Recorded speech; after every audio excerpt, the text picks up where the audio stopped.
Good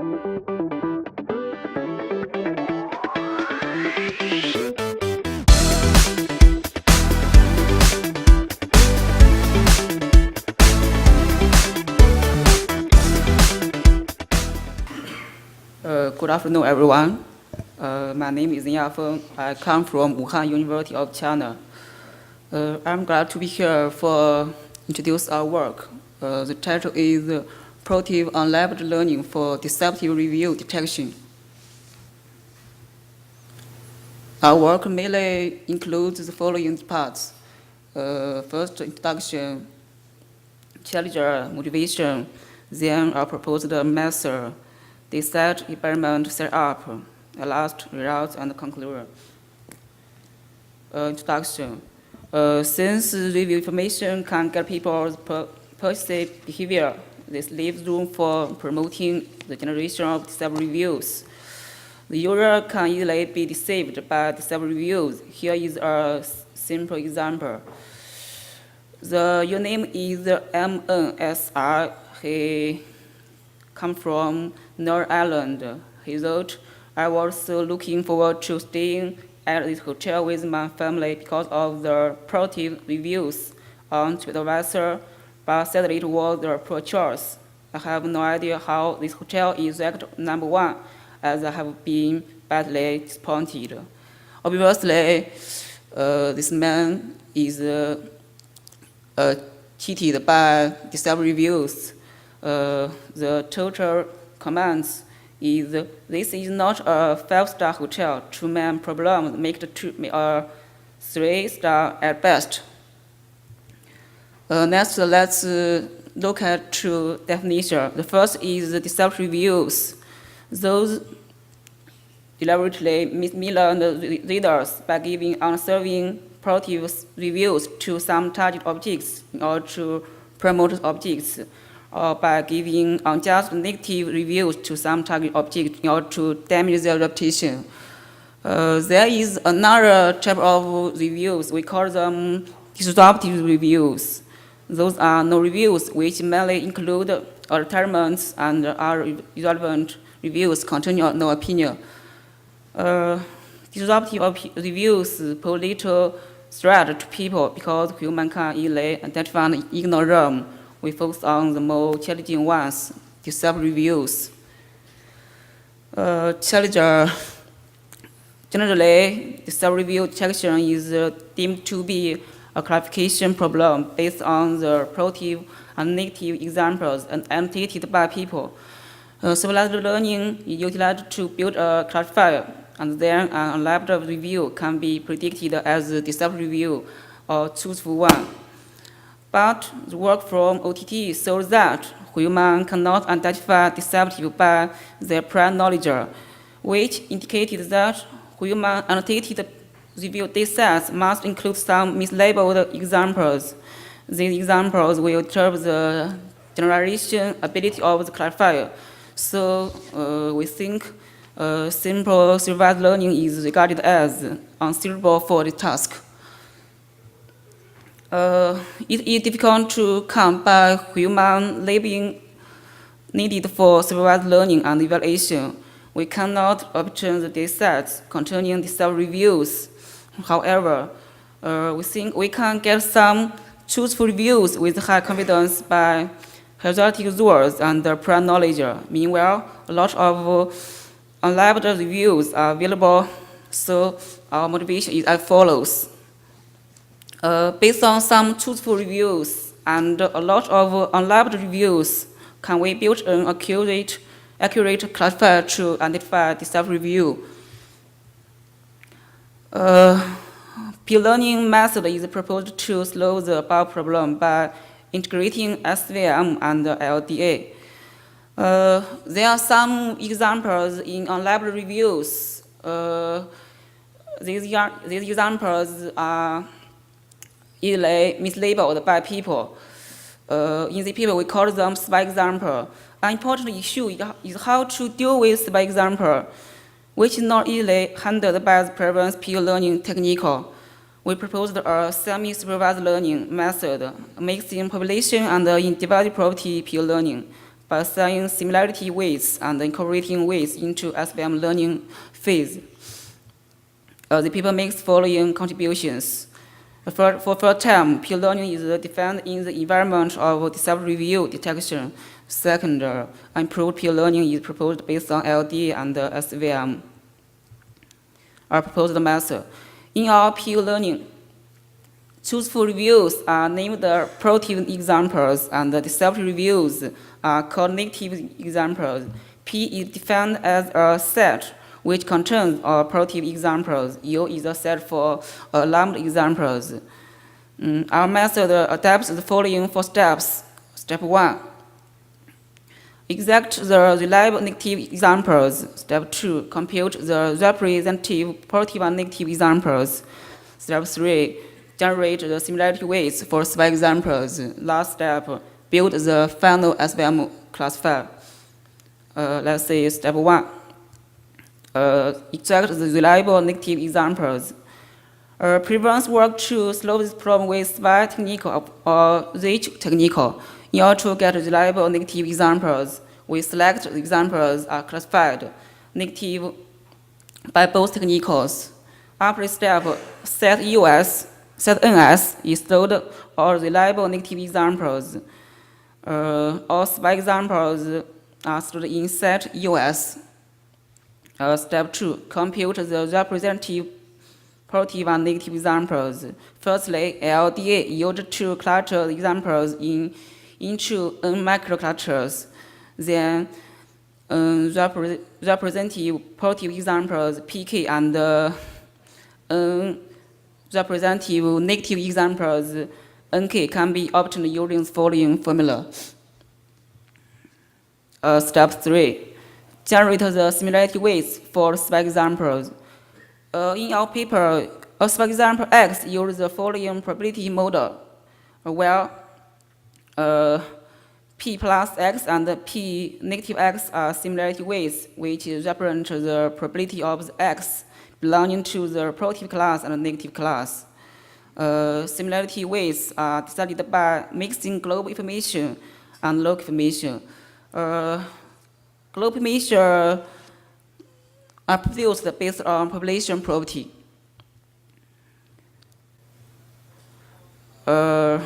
First, we cluster all spy examples into many microclusters by using LDA. Then we think that examples in each microcluster should belong to same category label with high possibility.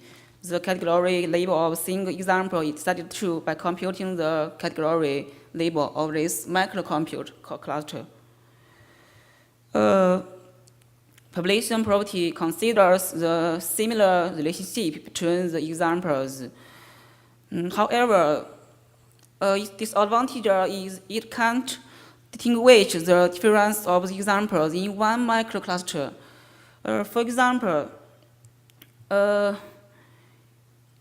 in Figure 1, for spy example Y and Z in microcluster C4, spans Y should belong to the positive class with high confidence, and spy example Z should belong to the negative class with high probability. So obviously, it is unreasonable that we assign the same similarity weight to them. So we propose to join local information based on in-divided property. In-divided property is taken into account to the measure the relationship between every spy example and all representative ones. For spy example X, we firstly compute its similarity to each of the representative examples, and then the probability of example X belonging to the positive class and the negative class can be calculated using the following formula. A scheme mixing population and the in-divided property is designed to generate the similarity weights of spy examples. Specifically, for spy example X, the similarity weights can be obtained by the following formula. Well, PPOPX, NPOPX are similarity weights from population property, and PNDX, NNDX are similarity weights from in-divided property. Step 4, build the final SVM classifier. After performing the third step, each sub-example is assigned to similarity weights. In step, we extend the formulation of SVM by incorporating the examples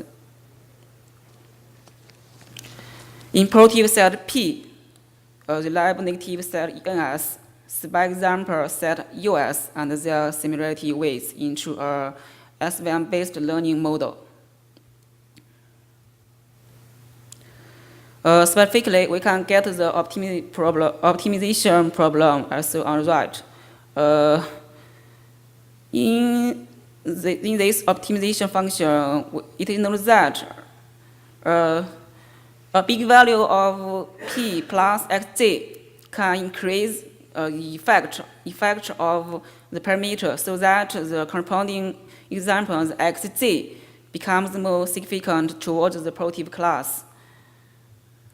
So by solving this optimization problem, we can get an accurate classifier. Dataset and environment set. OTT developed the first dataset containing gold standard deceptive reviews based on the crowdsourcing platform. This is the only publicly available dataset, which is also adapted as the environment data in the paper. Our method is evaluated based on chain-fold cross-validation. The dataset is randomly split into chain folds. 9 folds are selected for training and the 10th fold for test. This paper intended to apply peer learning to identify deceptive review. We specially make the following setting. Take 20% of the truthful reviews in training set as a positive example dataset P, or the remaining truthful and deceptive reviews in training set as the unlabeled dataset U. In order to verify the stability of the proposed method, we also experiment another 2 different settings, which account for 13% and 14% of the truthful reviews in training set as a positive example dataset P. Results. In order to verify the effectiveness of our proposed method, we performed 2 another peer learning, LELC and IPUL, in the gold standard dataset. Tip 2 showed experimental results compared with different peer learning technique. From tip 2, we know our method can get the best performance. Here, lambda is fixed to 0.3. The average performance can be improved 2% compared with the different peer learning.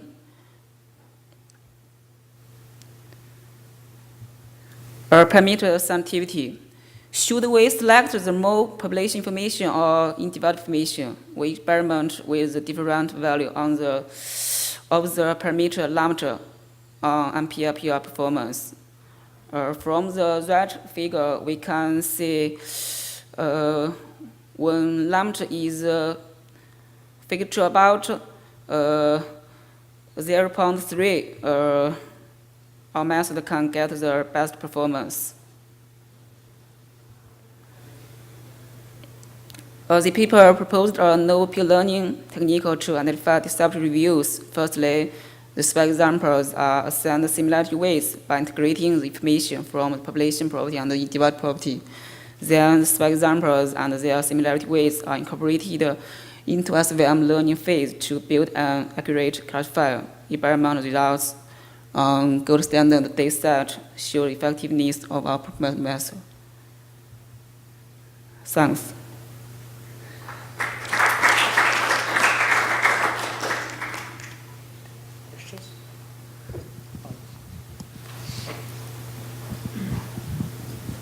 Hi, thanks for an interesting talk. I have a comment and a question. The comment is that there is actually a data set that we created, that the Otetal data set is fake, right? Because they crowdsource, they ask people to create the reviews, so it's not real reviews. But actually, we have a data set of real Amazon reviews, which is also much larger than the the Otetal data set is also publicly available. We presented it at the EACL, a paper at the EACL this year. So if you're interested, you can. It sort of like satisfies your criteria. So it is also, we have, some clearly deceptive reviews and then a lot of unlabeled that then we label using other techniques. But so if you're interested. The other thing is that I'm not sure I understand your evaluation. Can you go back to this table where you had the evaluations? No, much later. The results. So when you present the results. Yeah. Okay. Yeah. Can you? What does P20 and the P30 and P40? So this is a P or accuracy or what? What is that?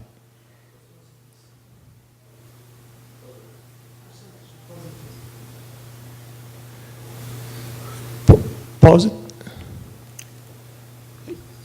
P is just we take 20% of truthful reviews in training set as positive example. This is P. We use the standard gold standard data set. The data set include 400 deceptive review and 400 truthful review. Yeah. I know the data set very well. Yes. So, but you have positive 20%. So you mean is a degree of balance that you have?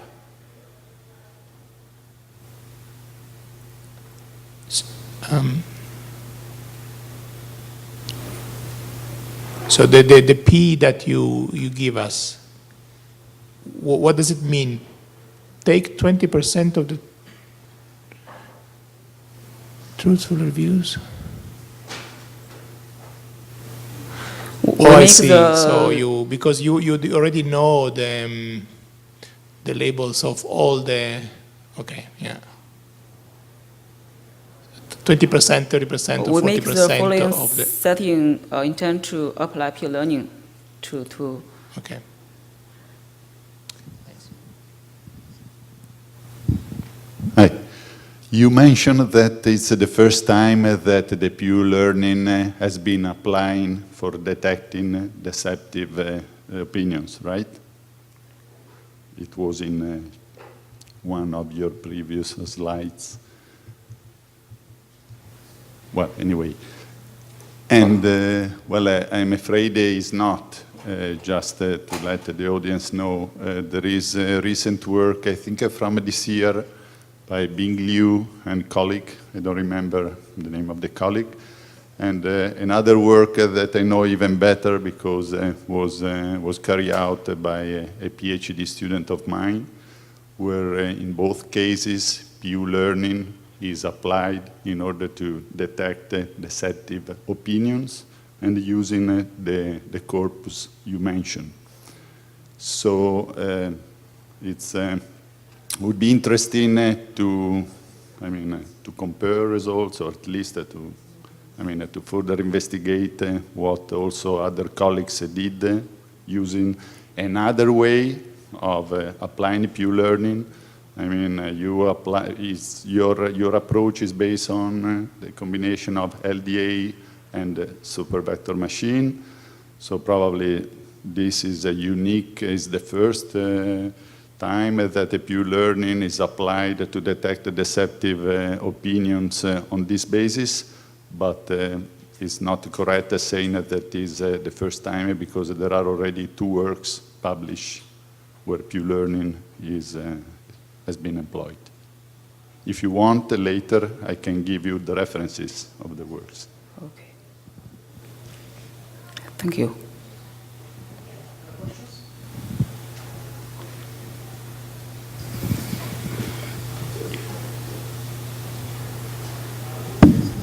Okay, I have a question.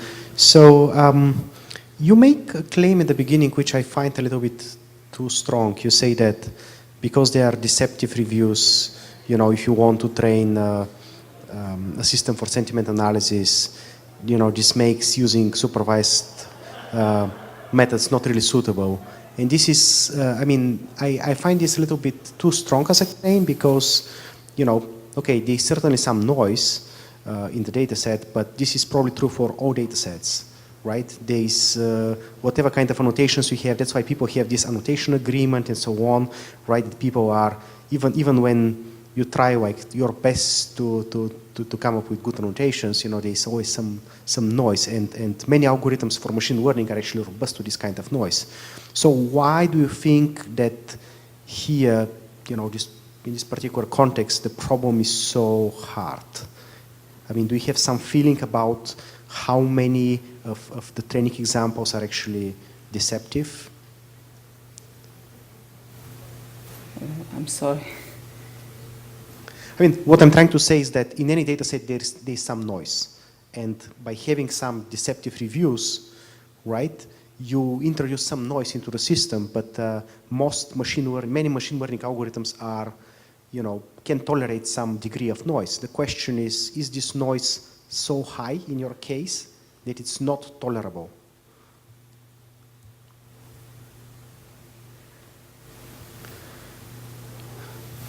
I'm sorry, my English is not good. I can't follow. Okay. Other questions? No. Okay, let's thank the speaker again.